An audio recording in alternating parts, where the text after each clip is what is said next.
to see you again. And today we're here talking about your upcoming training this November. One that I'm so excited about. It's a topic, rapport building, that we all talk about, we all take for granted, and it's actually such a special skill to do. So I was curious, what interested you in training on rapport building and talking about this with us?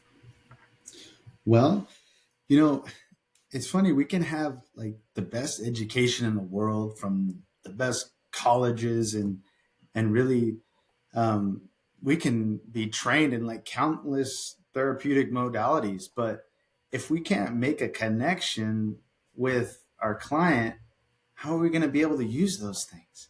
And so, really just making that a priority has been really successful for me. And um, just a lot of different ticks or tips and tricks I've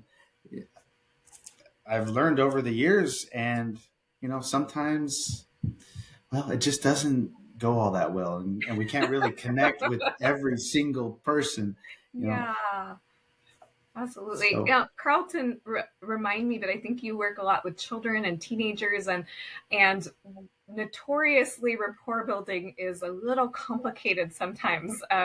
Parents and families too, and like just people, right? Can you tell us a little bit more about how you've developed your well-known rapport building skills? The students talk about it, the trainees talk about it.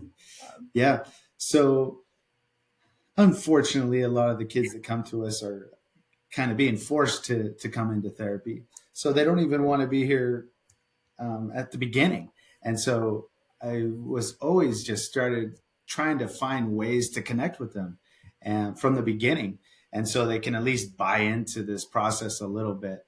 Like, oh, therapy's not all that bad. This guy is, he's just another guy. And it's not this, kind of like that feeling you get when you go to the doctor's office or something.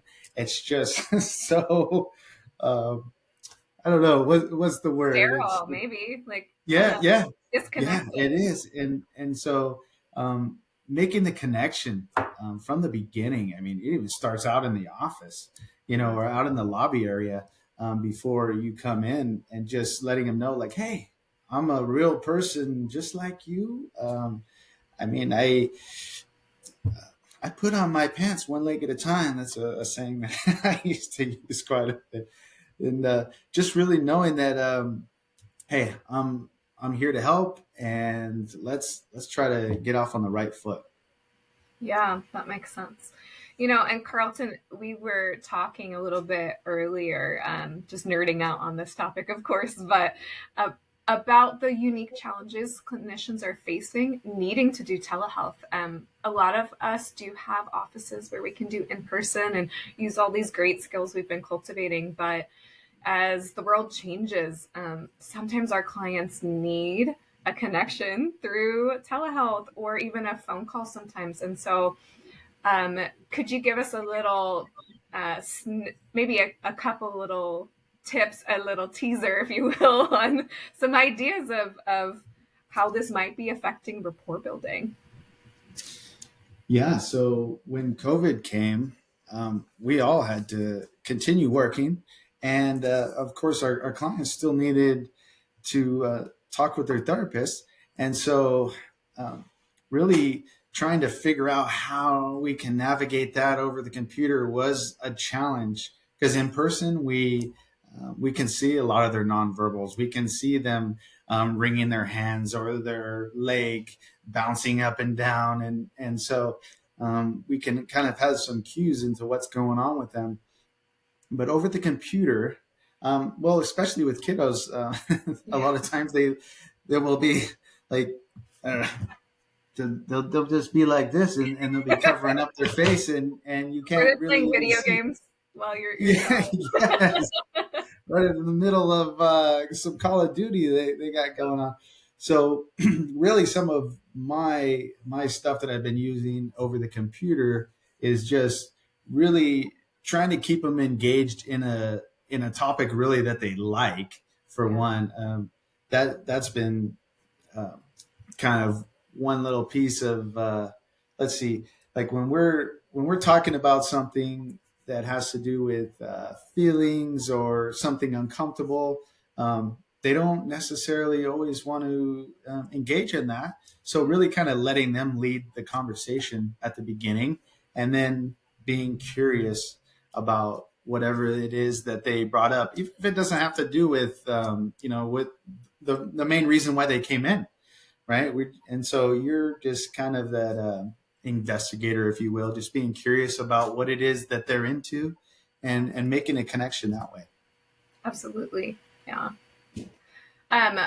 You know, building rapport is such an important topic because as all humans, we need to make connections to meet our needs, but also to meet the needs of our loved ones. This is empathy, really, at its core skill.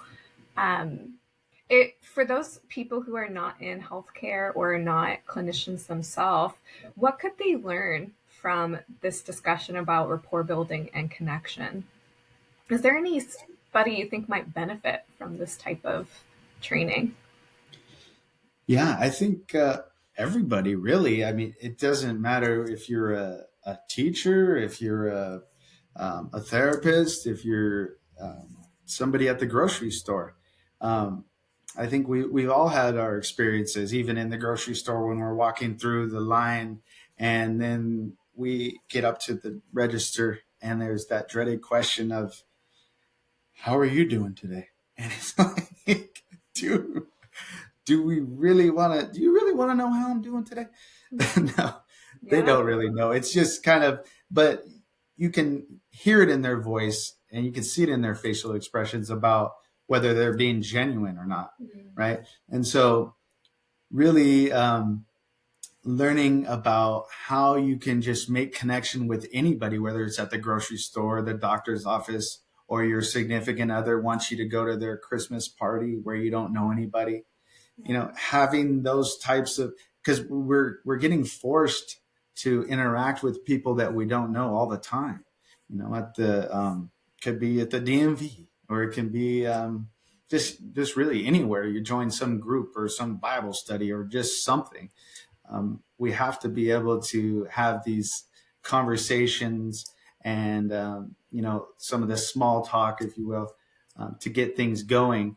And so I think it can be helpful in all areas of our life, really, Yeah. personal and professional. Yeah, absolutely. I was thinking too, I'm a pretty big introvert. This is a skill I've had to really work on. It didn't come natural. It was a lot of time and investment. But even my extroverted friends say, I get tired too. And while I do enjoy people, enjoying people and having good social energy is not the same as being skilled at connecting with people. And I think the reason for that might be that true connection requires authenticity.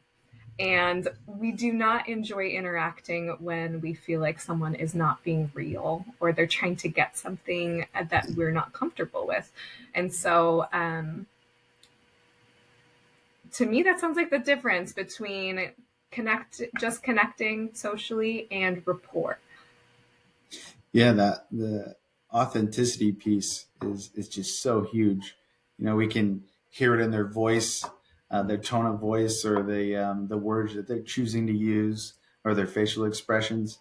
I mean, that in itself, it could just really change somebody's day. All of a sudden that they feel like they're being heard, or they're being seen, or something, and just being authentic in that way is huge.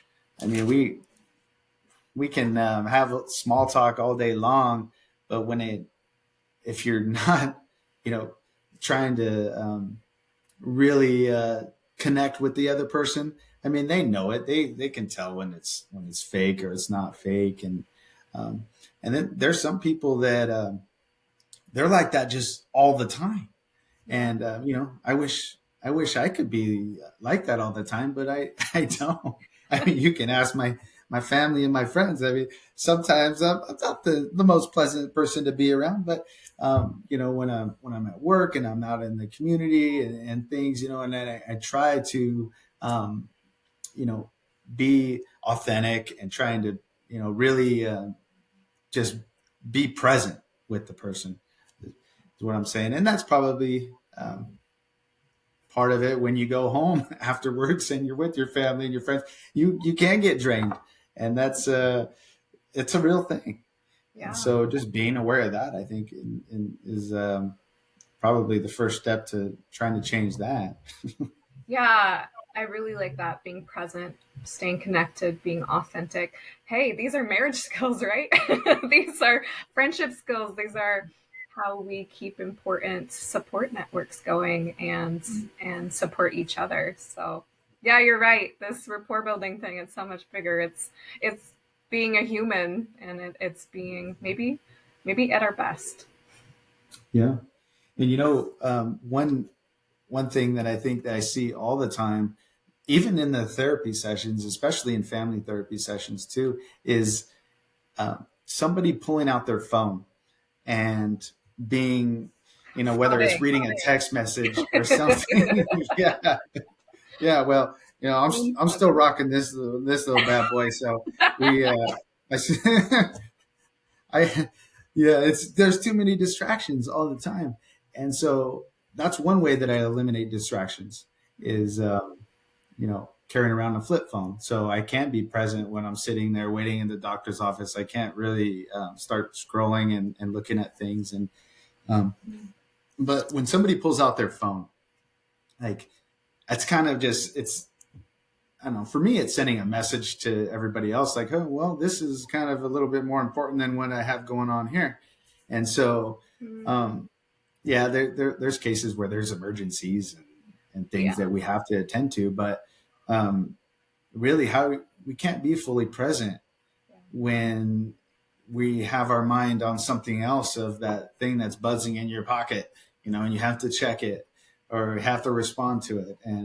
And so, yeah, that's a whole nother Personal line of, boundaries. yeah, yeah, Yeah.